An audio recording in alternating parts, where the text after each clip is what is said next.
नमस्कार, जय हिंद। मैं मोहन पाठक और आपको बता दें कि पाकिस्तान की इस समय लगी पड़ी है, क्योंकि लगातार भारत के द्वारा जो एक्शन किए जा रहे हैं उन एक्शन को, भारत के द्वारा उठाए गए कदमों को देखते हुए पाकिस्तान की सिट्टी पिट्टी गुम है। पहले तो वो कह रहा है कि हम भारत में जो हमला हुआ है उसमें जांच में सहयोग करेंगे, लेकिन हमें भारत पर भरोसा नहीं है भैया। हम चाइना और रूस जैसी इनके देशों की एजेंसियों के द्वारा जांच करवाएंगे। तो भारत ने बोला भैया तू रहने दे बेटा, तुम्हारी जांच करने की ज़रूरत नहीं है, इस बार तो हम तुमको ले लेंगे। और जांच में क्या आएगा वो तो सबको पता है कि जांच में पाकिस्तान का नाम आने वाला है, और पाकिस्तान को भी पता है कि जांच में उसी का नाम आने वाला है। आपको बता दें कि पाकिस्तान लगातार डरा सहमा हुआ है और भारत के खिलाफ जहर उगल रहा है। अभी मैंने शॉर्ट सेक्शन में एक वीडियो डाला है जिसमें हमारे देश के वीर जवान सपूत अभिनंदन की तस्वीर लेकर पाकिस्तान का एक अधिकारी उनको ऐसे इशारे कर रहा है, जिहादी इशारे कर रहा है। उस इशारे को आप देखेंगे तो आप समझेंगे कि किस प्रकार से क्या मानसिकता पाकिस्तानियों की रह गई है। खैर, जम्मू कश्मीर के पहलगाम में आतंकी हमले के बाद भारत और पाकिस्तान के बीच तनातनी चल रही है। भारत की तरफ से नदियों के पानी को रोकने का ऐलान किया गया था, तब पाकिस्तानियों ने कहा था कि पानी रोकोगे तो खून की नदियाँ बहेंगे, पता नहीं क्या क्या भुट्टो कह रहा था। ठीक है, तो इनका सिर्फ क्या कहते हैं ना, वो धमकी गीदड़ भभकी कहते हैं ना, ऐसे कुछ होता है, तो सारा इनका चल रहा है। अब पाकिस्तानी मीडिया में दावा किया गया है कि भारत ने अचानक से झेलम का नदी पानी में छोड़ दिया। इस पर अभी हमने पीछे लेक्चर लिया है। और भारत द्वारा पीओके में झेलम का पानी भरने के बाद पाकिस्तान ने मुजफ्फराबाद में आपातकाल घोषित कर दिया, यानी कि पीओके क्षेत्र में पाक ऑक्युपाइड कश्मीर में इस समय इमरजेंसी घोषित कर दिया गया। अब इमरजेंसी पानी के नाम पर किया गया हो भले ही, लेकिन हुआ क्या है कि उसको ये डर सता रहा है कि भारत कहीं ना कहीं पीओके में घुस ना जाए। अच्छा, आपको बता देना कि पीओके में क्या हुआ है कि वहाँ की जो मेडिकल सुविधाएं हैं, या वहाँ के जो आर्मी के जवान हैं, या उनके जो भी गवर्नमेंट ऑफिसर हैं, जो भी युद्ध के समय काम करने वाली चीज़ें होती हैं, उन सभी चीज़ों की छुट्टियां रद्द कर दी गई हैं। साथ ही साथ आपको पता ही होगा कि भारत से जो ज़रूरी दवाएँ होती थी पाकिस्तान मंगाता था, अब वो दवाएँ भी नहीं मंगा पा रहा है, तो जो भी दवा उसके पास बची है उन सबको सुरक्षित करने की कोशिश कर रहा है। तो इस प्रकार से वहाँ पे ये किया जा रहा है, क्या आपातकाल लगाया जा रहा है। अच्छा, पानी छोड़ने की वजह से हुआ क्या है ना, जो मुजफ्फराबाद के आसपास के इलाके हैं उनके जल स्तर में क्या हो गई है, बढ़ोतरी हो गई है, और जिसकी वजह से उनको बाढ़ आने की संभावना लग रही है। वहाँ की जो स्थानीय प्रशासन है उसने हट्टियन वाला में जल आपातकाल लगा दिया है। मस्जिदों से ऐलान किए जा रहे हैं और चेतावनी दी जा रही है कि पानी उत्तरी कश्मीर के बारामुल्ला ज़िले से घुसा है और पाकिस्तान के कब्जे वाले कश्मीर के चकोठी इलाके से होकर ऊपर उठा है। यह तब हुआ जब भारत ने अपना सिंधु जल का पानी रोका और फिर उसके बाद उसको अचानक से छोड़ दिया। जब पानी रोकने की बात आई ना, भारत में भी कुछ ऐसे दलाल बैठे थे पाकिस्तान के, जो ये सवाल उठा रहे थे कि पानी कैसे रोक सकता है भारत, ये है वो है, बहुत सारे ताम झाम कर रहे थे। और उन सब के बयानात को ना वहाँ की पीटीआई कह रहे हैं, वहाँ का जो, हाँ शायद पीटीआई है, तो वहाँ की जो बड़े बड़े सोशल मीडिया हैंडलर्स हैं वो सब इनके वीडियो चला रहे हैं। नेहा सिंह राठौर हुई और भी बहुत सारे लोग हैं, लखनऊ यूनिवर्सिटी की एक प्रोफेसर हैं, उनका वीडियो चल रहा है। यार कुछ ऐसा मत करो कि तुम लोग भारत में देशद्रोही बन के घूमो, ठीक है। नेहा सिंह राठौर का तो लंका लग गया है, वैसे ही ठीक है, सरकार विरोधी थे वो चल जाता है, लेकिन अब भारत विरोधी का तमगा लग चुका है, तो अब जीना भी दुश्वार हो जाएगा। आपको बता दें कि भारत सरकार ने संधि को निलंबित कर दिया है। जो आपका सिंधु घाटी संधि था वो हम लगातार आपको बताते रहते हैं। औपचारिक सूचना जो पाकिस्तान ने किया है उसमें ये कहा गया है कि सिंधु जल संधि जो स्थगित रखा गया है उसमें आयुक्तों के बीच बैठकें, डेटा साझा करना, नई परियोजनाओं की अग्रिम सूचना सहित सभी संधि दायित्वों को प्रभावी रूप से भारत ने निलंबित कर दिया है। अच्छा, संधि के निलंबित होने के बाद भारत पाकिस्तान की अनुमति या परामर्श के बिना नदी पर बांध बनाने के लिए अब स्वतंत्र है।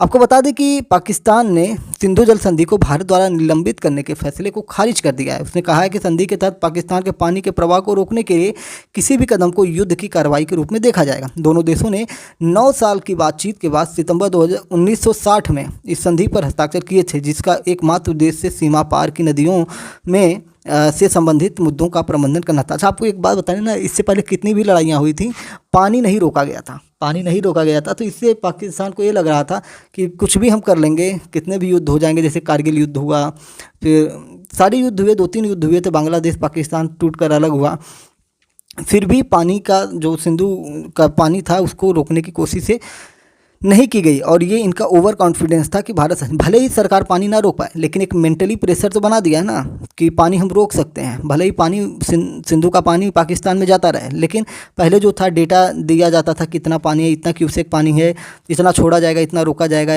इतने बजे छोड़ा जाएगा। अब वो सारी टाइमिंग खत्म हो गई। भारत जब मन करेगा रोक देगा, जब मन करेगा छोड़ देगा। तो इससे उनकी फसल खराब होगी।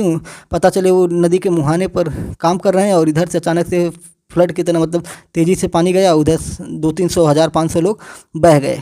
तो ऐसे ही अब इनको मतलब तड़पा तड़पा के मारने की योजना भारत सरकार की, और कोई मुरव्वत करने की ज़रूरत नहीं है। ऐसे लोगों के साथ मुरव्वत तो करना ही नहीं चाहिए। आपको बता दें कि पाकिस्तान की कृषि अर्थव्यवस्था पर इससे गंभीर असर पड़ने की आशंका है, जिससे महत्वपूर्ण जल डेटा साझाकरण बाधित होगा और प्रमुख फसल मौसमों के दौरान प्रवाह कम हो जाएगा। विश्व बैंक की मध्यस्थता में पूर्वी नदियों जिनमें सतलुज, ब्यास, रावी को भारत और पश्चिमी नदियों सिंधु, झेलम और चिनाब को पाकिस्तान को आवंटित किया गया था। लगभग 135 MAF का औसत वार्षिक प्रभाव बड़े पैमाने पर पाकिस्तान को आवंटित किया गया है। सिंधु जल समझौता 1960 में भारत और पाकिस्तान के बीच वर्ल्ड बैंक की मध्यस्थता के द्वारा किया गया था। संधि के तहत भारत को रावी, ब्यास और सतलुज नदियों पर पूरा नियंत्रण दिया गया था। वहीं पाकिस्तान को सिंधु, झेलम और चेनाब नदी पर अधिकार दिया गया था। और जो जम्मू कश्मीर से होकर बहती है POK वाले इलाके से, सवाल उठ रहा है कि जल बंटवारे के समझौते के निलंबन से पाकिस्तान पर क्या असर पड़ेगा। तो बहुत सारा असर पड़ेगा। जैसे इंडियन जल आयुक्तों की बैठकें बंद हो जाएंगी, जल संबंधी आंकड़े नहीं मिलेंगे। ये सारी चीज़ें हमने आपको बताया है। अच्छा, भारत सरकार अब वहाँ पर कई सारी परियोजनाएँ बना सकता है, जैसे विद्युत बना सकता है या और भी वहाँ से नहरें निकाल सकता है। तो इससे क्या होगा कि पाकिस्तान से अब मतलब उससे परामर्श नहीं लेना होगा। पाकिस्तान के सिंधु जल आयुक्त अब भारतीय क्षेत्रों का निरीक्षण नहीं कर पाएंगे, जिससे उन्हें भारतीय परियोजनाओं की जानकारी भी नहीं मिलेगी। इससे पहले पाकिस्तान के आयुक्त पश्चिमी नदियों और भारतीय जल विद्युत परियोजनाओं की स्थिति या रिपोर्ट लेने के लिए जम्मू कश्मीर का दौरा करने आ रहे थे। अब उनके लिए दरवाजे बंद हो चुके हैं। अब अस्थायी सिंधु आयोग कोई रिपोर्ट प्रकाशित नहीं करेगा, जिससे पाकिस्तान की सिंचाई और कृषि योजना प्रभावित होगी। सिंधु जल संधि के अनुसार अस्थायी सिंधु आयोग, इसे PIC कहते हैं, सिंधु प्रणाली के बंटवारे का प्रबंधन करने के लिए द्विपक्षीय निकाय है। इसे नदियों के साझा उपयोग पर वार्षिक रिपोर्ट प्रकाशित करनी होती है, लेकिन भारत द्वारा समझौते को सस्पेंड किए जाने के कारण वार्षिक रिपोर्ट प्रकाशित नहीं की जाएगी, जिससे पाकिस्तान की सिंचाई और कृषि प्रणालियों के लिए जोखिम पैदा हो जाएंगे। अच्छा, पाकिस्तान पहले से ही वित्तीय हालातों से गुजर रहा था। वहाँ पर राजनीतिक उथल पुथल भी बने हुए हैं। इस फैसले से उस पर दूरगामी असर पड़ने वाले हैं। पाकिस्तान कृषि के लिए सिंधु नदी पर सबसे ज़्यादा निर्भर है, जो इसकी अर्थव्यवस्था की रीढ़ है। पाकिस्तान की 90% सिंचाई प्रणाली सिंधु नदी पर आधारित है। अब जल आपूर्ति में किसी भी प्रकार का व्यवधान उसके कृषि उत्पादन और खाद्य सुरक्षा में खतरे डाल सकता है। अच्छा, पश्चिमी नदियों से पानी की जो आपूर्ति होती है ना, आपूर्ति में कोई भी व्यवधान या भविष्य में व्यवधान पाकिस्तान में पानी की कमी को बढ़ा सकता है, फसल की पैदावार को कम कर सकता है, घरेलू अशांति को बढ़ा सकता है। क्योंकि जब फसल नहीं होगी तो चोर, लूट पाट, ये सब वहाँ पे डाका डकैती शुरू हो जाएगा। खासकर पहले से ही पानी की वहाँ पे कमी थी।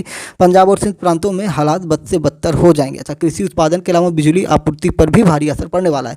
पहले से पानी की कमी के कारण पाकिस्तान सालाना 19 मिलियन टन कोयला आयात करता था, लेकिन आगे कोयला आयात करने का वित्तीय बोझ इस पर बढ़ सकता है। आज पाकिस्तान की GDP का 60% से ज़्यादा हिस्सा कर्जा में डूबा है। आने वाले समय में और 10-5% बढ़ जाएगा। तो इस प्रकार से पाकिस्तान इन सारी चीज़ों को देखते हुए POK में इस समय इमरजेंसी घोषित कर दिया है। मुजफ्फराबाद में इमरजेंसी घोषित कर दिया है। खैर, उसको घोषित करने के पीछे और भी मकसद हो सकते हैं, क्योंकि उसको भारत के हमले का खौफ सता रहा है कि भारत कब इसके पीछे पड़ जाएगा, कब इसको पकड़ के रगड़ देगा।